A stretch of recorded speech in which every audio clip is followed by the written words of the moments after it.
letting go of the false self. The false self consists in those three programs for happiness: affection, esteem, power, control, security, and survival, plus the over-identification with our group, family, ethnic, religious, national, or whatever. It was precisely that over-identification that caused the tragedy in Rwanda.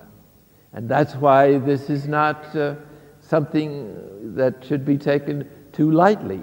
If we don't take ourselves in hand and overcome those over-identifications, the chances are good that we'll continue to pour negative energy into the atmosphere and add to the world's misery. Whereas if we get cured of this in this lifetime, you'll pour into the earth's suffering atmosphere the power of divine love, which vastly exceeds the power of any evil or negativity. But it doesn't take away the negativity, it simply transcends it and becomes free of it and heals its power over other people.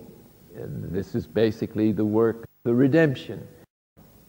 An energy center is one of these programs, like power or control, that has become our spirituality, so to speak.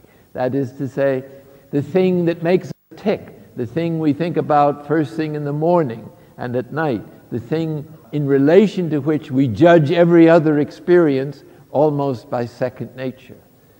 When it fossilizes, it's like a center of gravity with the big eye of the ego at the center, and all our faculties and creative energies are limited because they're circulating around this center of gravity like planets around the sun.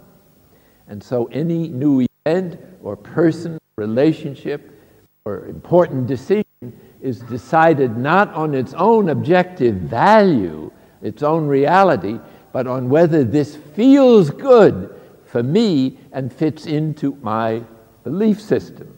By belief system here, I'm not referring to religion so much as to the belief systems that we pick up in our cultural conditioning, such as in America, the American dream. This is a belief system, and it's a dream. It doesn't work. But it's a myth that helps people to think that everything is going to be okay. The Israelites had this idea of the kingdom as an apocalyptic victory for God and especially themselves, which would vindicate and from their enemies and overcome their oppressors. That isn't the way the kingdom works. But suffering people like to have a myth to keep them going. And if there isn't one, they'll invent one. The reality and truth of God's presence communicated to us, not just in the inner room, it's the experience of the inner room that sensitizes us to God's action in our life and everything that happens, and in the whole of creation. In other words, we begin to be sensitive to the presence of the divine therapy, which eventually extends into the whole of our life, so that events in daily life reinforce the insights that are communicated in that inner room. We let go and reduce the energy we put into security programs, affection, esteem programs.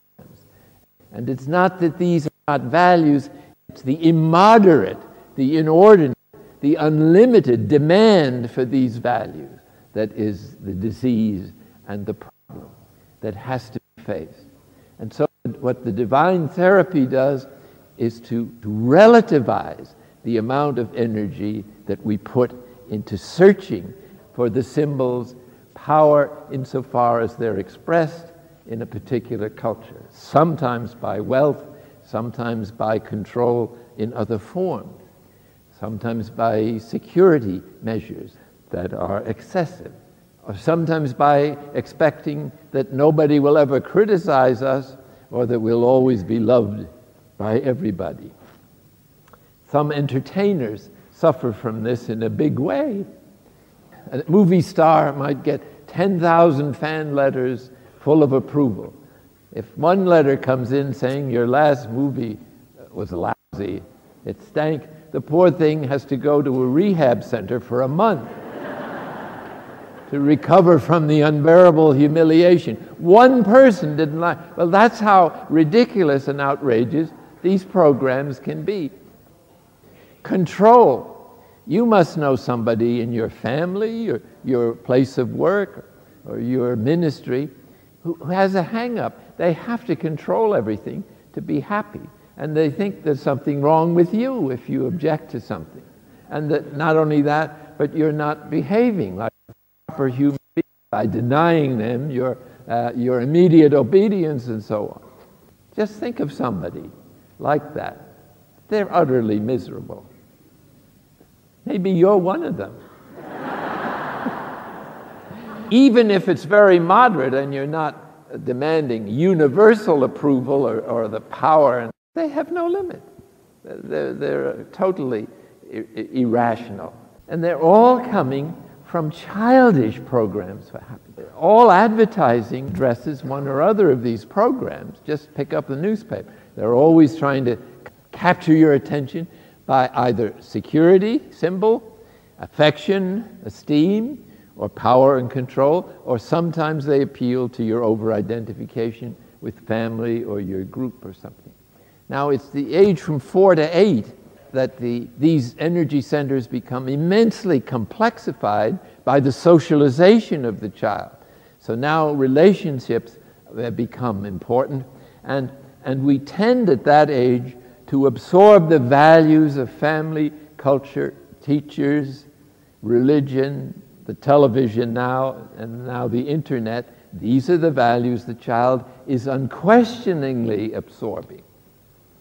And then when it finally reaches the age of reason where it could exercise some moderation, instead of doing that, it thinks up with this enormous energy of rationality, bigger and better programs for doing the same stupid things. This is the human condition. And to this, the divine therapy provides you with a vacation, with an oasis every day, where the false self is ignored for half an hour. You have no idea how healthy this is for your whole constitution.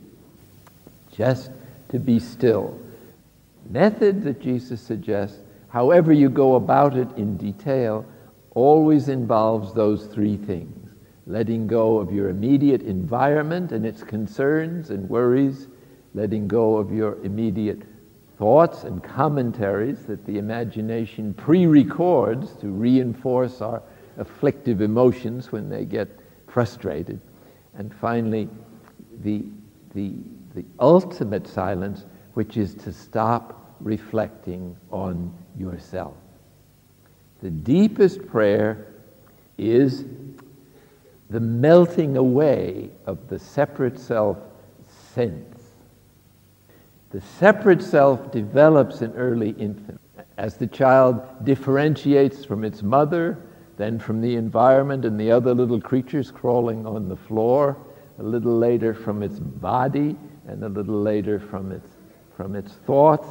And this is only the beginning of the differentiations that occur as in adolescence we desperately try to establish a self-identity or an idealized image of ourselves, which is usually rooted in those three energy centers. And this, I suggest, is a serious illness that we all have.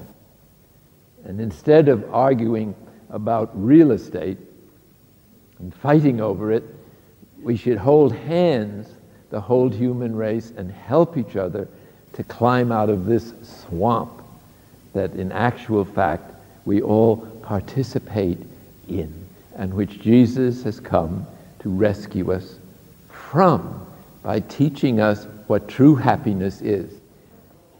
You get a taste of true happiness as soon as you experience the presence of God as an experience. In the inner room, sometimes God lifts a corner of the veil, and up comes this delicious perfume of the divine goodness. And it can take the form very different in different people's background. God adjusts himself to each of us. But it can be a sense of God's presence, or a sense that everything is okay, a sense of peace, a sense that we were forgiven, a sense that everything will be okay.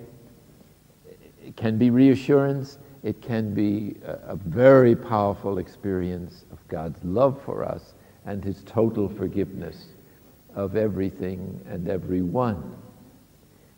And that relativizes instantly all the energy that we put into the false programs for happiness that can never possibly work. And then that energy becomes available to pursue the spiritual journey and to serve others from that place, from the inner room that might be called contemplative service, which is not self-interested service, but service that comes out of the experience of the same love that inspired God's creative and redeeming energy in us